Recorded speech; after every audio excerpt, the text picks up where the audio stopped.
और जो अभिभाषण महामहिम राज्यपाल महोदय का जो हम सब ने पढ़ा, उसके बारे में कहना चाहूँगा कि मैं आईना हूँ दिखाऊंगा दाग चेहरे के, मैं आईना हूँ दिखाऊंगा दाग चेहरे के, जिसे बुरा लगता है वो सामने से हट जाए।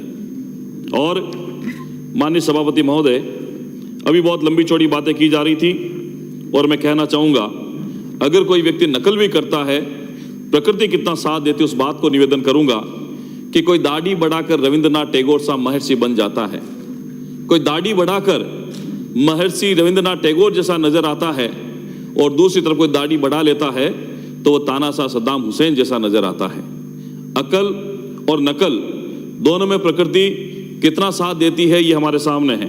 और एक बात और कहूंगा, अगर माननीय सभापति महोदय पैदल यात्रा करने के बाद भी 2024 में सत्ता नहीं मिली, प्रधानमंत्री नहीं बन पाए, तो तय कर लेना कि 2024 में लेट कर आपको यात्रा करनी पड़ेगी। ये बात मैं इसलिए कह रहा हूं कि जो वातावरण बना है राजस्थान के बाद इस कांग्रेस सरकार के समय में, उससे क्या हालात होगी राजस्थान की 8 करोड़ जनता की।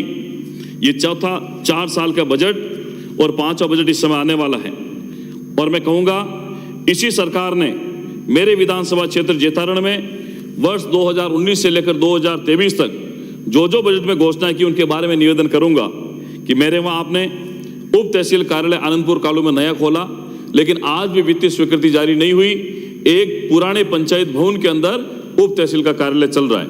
आपने उप परिवहन कार्यालय जेतारण में खोला, वित्तीय स्वीकृति 4 साल बाद भी नहीं मिली।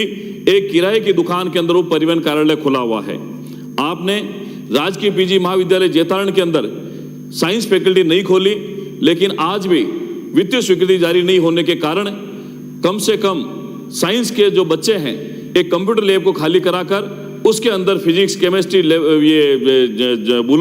जूलॉजी, बॉटनी के जो विद्यार्थी हैं वो एक ही रूम के अंदर बैठ के पढ़ाई करते हैं। ना लेबोरेटरी है, ना भवन है, ना कक्षा कक्ष है, और इवन बालकनी के अंदर बैठ के भी पढ़ाई करते हैं। ये घोषणाएं तो करते हैं, वित्तीय स्वीकृति जारी नहीं करने के कारण ये परिस्थिति पैदा हुई है। गिरी सुमेल की रणस्थली के में अंदर 50 लाख के पेनोरमा की घोषणा इसी सरकार में हुई, लेकिन आज वस्तु देखिए उस 50 लाख रुपए का क्या हुआ, कितना पैसा लगा, किसी के पास कोई जानकारी नहीं है।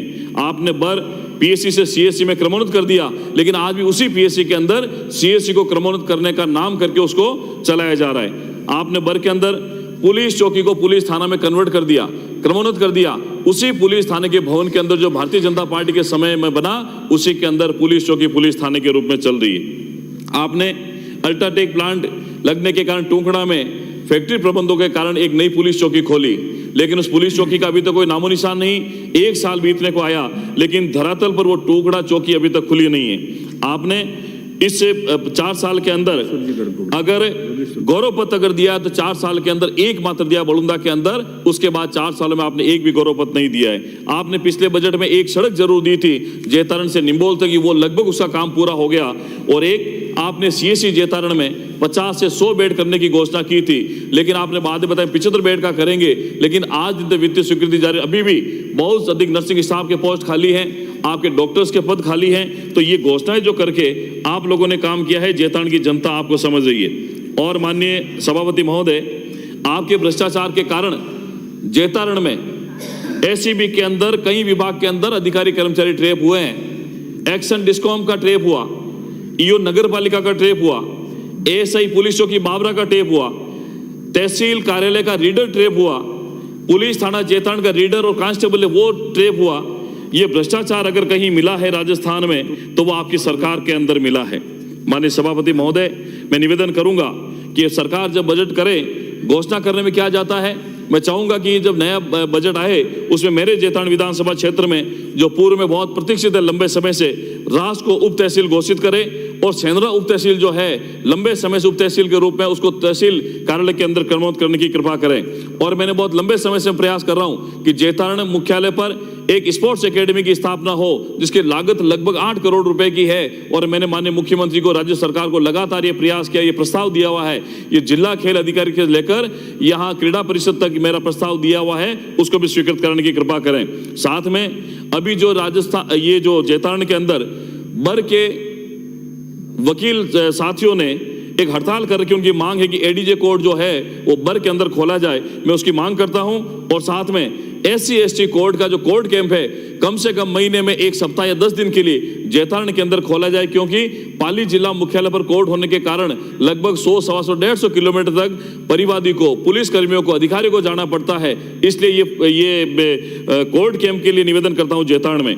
विज्ञान संकाय, चाहे वो रास का माध्यमिक विद्यालय हो, चाहे लांबिया का माध्यमिक विद्यालय हो, वहां इन विद्यालयों के अंदर साइंस फैकल्टी नहीं होने के कारण साइंस के इंटरेस्ट से बच्चे पढ़ नहीं पाते, उनको दूर जाना पड़ता, तो वहां भी इस विषय को खोलने की स्वीकृति प्रदान करावें। लांबिया से पुष्कर तक वाया कुड़की होते हुए डबल लेन सड़क निर्माण के लंबे समय से मैं प्रयास कर रहा हूं, और मेरा निवेदन रहेगा कि माननीय मुख्यमंत्री महोदय इस बार जब बजट पेश करें तो मेरी ये जो लंबी मांग है लांबिया से पुष्कर वाया कुड़की, उसको डबल लेन स्वीकृति प्रदान करावें। एक इसके साथ में पुष्कर से लेकर कुड़की लांबिया होते हुए पिपाड़ा, डिगरना, बोरुंदा तक ये डबल रोड की मांग भी है हमारे क्षेत्रवासियों के लंबे समय से, और हमारे माननीय सांसद महोदय भी इसके लिए प्रयासरत हैं। तो मैं चाहूंगा ये 2 रोड हमारी मिले।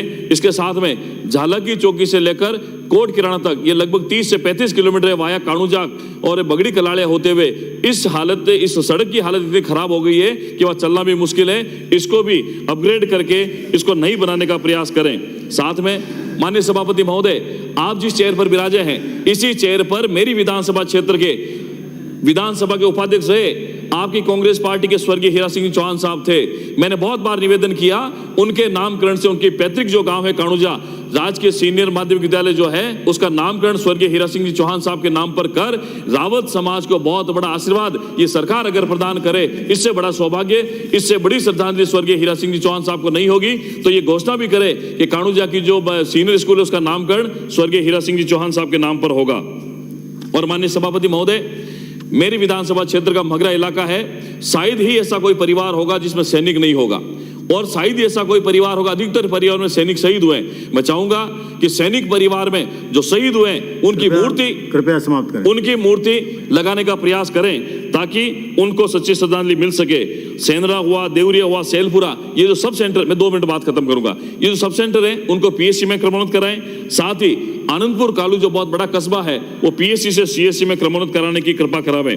माननीय सभापति महोदय, मैं जब आज अखबार पढ़ रहा था सुबह तो मैंने पढ़ा कि आज आप जो ये पेपर लीक की जो बात कर रहे हैं, अभी राजस्थान सरकार ने इसी हाउस में घोषणा की थी कि जो पेपर लीक के दोषी हैं उनको डिबार कर दिया गया, उनको डिबार कर दिया गया। ये 31/1/2003 की दैनिक भास्कर की रिपोर्ट, उसमें कहा चयन बोर्ड की लापरवाही के कारण आजीवन डिबार किए गए अभ्यर्थियों को सीटी के प्रवेश पत्र भी जारी कर दिए गए।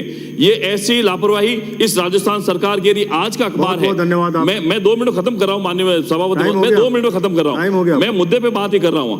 ये जो चयन बोर्ड की लापरवाही के कारण हुआ है, ये एक आपने जो चिरंजीवी की बात की है माननीय सभापति महोदय, मैं आपको कहूंगा इसी सरकार ने चिरंजीवी की बहुत बड़ी बातें की, लेकिन 11 लाख कर्मचारी पेंशन की लगभग 30 से ज्यादा जरूरी दवाएं बंद कर दी इसी राजस्थान सरकार ने। और इस सरकार के द्वारा ये देखिए मैं बताऊं, बीपी, हार्ट, हड्डी, विटामिन डी, कफ सिरप, इसबगोल्ड, toothpaste, digest syrup, dandruff solution, sleeping pills, vitamin D3, vitamin A, haemoglobin B12, ये जरूरी 30 दवाएं बंद कर दी है। और इसके जो आपकी जो PD है RGSS के, उन्होंने कहा है कि civil service medical attendance rules के तहत दवाएं बंद की गई है। ये दवाएं लाभार्थियों को खरीदने की पहले गलती से दे रहे थे।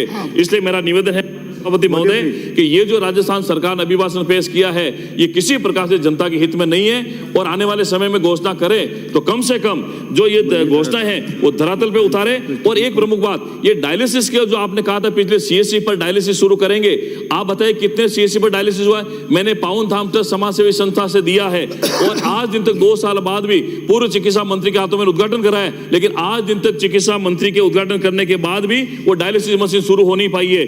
और माननीय सभापति महोदय, इसके अलावा ये जो तृतीय श्रेणी शिक्षकों के तबादलों के लिए बार शिक्षक संघ द्वारा निवेदन किया जा रहा है, उसके बाद में भी ये किया नहीं जा रहा है। और मेरे पाली जिले में तृतीय श्रेणी शिक्षक भर्ती के 2012 के नेशनल तिथि से SCP देने के संबंध में बार जिला शिक्षा अधिकारी को निवेदन किया गया, लेकिन आज दिन तक वो काम नहीं हुआ। इससे शिक्षकों के अंदर रोज हताशा है। बोलिए आप। और अपराध के अंदर, थैंक यू, बस एक मिनट में, अपराध के मामले माननीय सभापति महोदय, FIR दर्ज हुई है, FIR के बाद में आज दिन तक कोई कार्रवाई नहीं हुई है। और इससे धन्यवाद,